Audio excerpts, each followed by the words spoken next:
Assalamualaikum warahmatullahi wabarakatuh. Kami dari kelompok 22 dari KSB Palembang. Di sini kami akan memaparkan materi tentang liquid into gases dengan proses spraying and automation dengan dosen pengampu Dr. Insinyur Leili Nurul Komariah STMT. Kelompok kami beranggotakan yang pertama Ahmad Nofrian, yang kedua Aurea Surya Firmansyah, yang ketiga Farsiram Kusnaidi, saya sendiri, yang keempat Muhammad Duta Tanaya Kedaton, yang terakhir Muhammad Rizky Saputra. Di sini saya akan memaparkan materi tentang liquid into gases. Liquid into gases adalah proses di mana cairan mengalami transformasi menjadi fase gas melalui mekanisme seperti penyemprotan atau atomasi, di mana cairan yang diinjeksikan ke dalam aliran gas berkecepatan tinggi mengalami pemecahan menjadi droplet kecil yang kemudian menguap akibat interaksi aerodinamis dan perpindahan panas. Baik, untuk pemaparan selanjutnya akan dilanjutkan oleh Ahmad Nofrian. Baik, selanjutnya itu ada spraying dan atomization. Sebelumnya, apa itu spraying? Spraying atau penyemprotan merupakan proses transformasi cairan menjadi semprotan atau dispersion partikel kecil dalam suatu atmosfer gas. Di mana proses ini penting dalam berbagai aplikasi industri, termasuk pembakaran, pengeringan semprotan, dan aplikasi pertanian. Selanjutnya, apa itu atomization?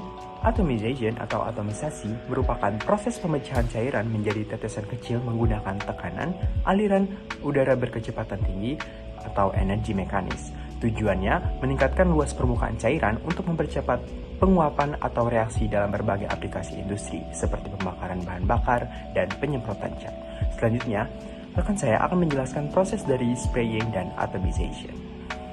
Baiklah, saya akan menjelaskan mengenai cara kerja dari alat spray dryer. Nah, ini adalah rangkaian alatnya. Lalu, ini adalah mixer yang akan mengaduk liquid yang nantinya akan disemprotkan ke dalam ruangan pengering menggunakan nozzle. Nah, nozzle ini digunakan untuk menciptakan tetesan kecil waktu liquidnya akan disemprotkan ke dalam ruangan pengering. Selanjutnya, pada saat dilakukan penyemprotan akan dialirkan berupa udara panas yang dimana ini akan mengeringkan cairan yang disemprotkan melalui nozzle tadi. Nah, ini akan menciptakan dua produk. Yang pertama itu adalah partikel kering yang akan dikumpulkan di tangki di bawah alat spray dryer ini. Lalu yang kedua adalah sebagian besar uap dari cairan itu akan uap cairan yang dikeringkan tadi. Nah, uap cairan ini akan dialirkan menuju ke dalam dust collector yang dimana uap ini akan dikompresi dan partikel kotornya akan diserap di dalam sini. Ini bertujuan untuk mengurangi partikel kotor dan menciptakan gas buang yang baik untuk dikeluarkan dan dilepas di lingkungan sekitar. Untuk proses atomisasi itu sendiri adalah proses pemecahan cairan menjadi partikel kecil sebelum berubah menjadi gas. Dalam video yang kami paparkan, proses tersebut terjadi melalui beberapa tahap. Pertama, cairan disemprotkan melalui nozzle atau celah sempit yang bertekanan tinggi, sehingga membentuk aliran yang mulai terpecah atau terfragmentasi karena adanya gaya gesek dengan udara.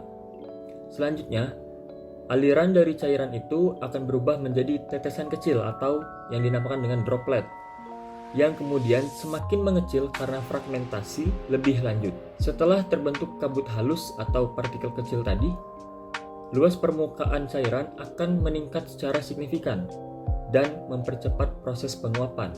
Akibatnya, cairan berubah menjadi fase gas secara lebih cepat. Di sini saya akan menjabarkan sedikit tentang contoh perhitungan dari kelompok kami, di mana soalnya akan saya tampilkan di layar.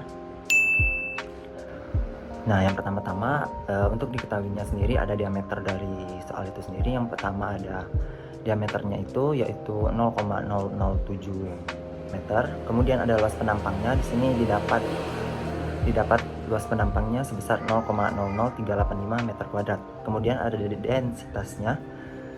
Densitasnya itu sendiri ada 1000 kg per meter kubik. Kemudian ada volume. Di sini dikonversikan menjadi meter kubik dari 1,5 liter menjadi 0,0015 meter kubik. Kemudian ada waktunya sendiri. Di sini 1 menit dikonversikan menjadi 60 detik. Kemudian yang ditanya dari soal ini adalah kecepatan semprotan atau velocity spray, dan ada laju alir cair atau flow rate-nya. Nah, untuk penyelesaian sini kita harus mencari kecepatannya dulu di mana rumus kecepatannya adalah 3/A kali P, di mana V adalah kecepatan, A adalah luas penampang, dan P adalah kepadatan cairan atau densitasnya. Didapat Kecepatan dari soal kami tersebut adalah 7,79 meter per second.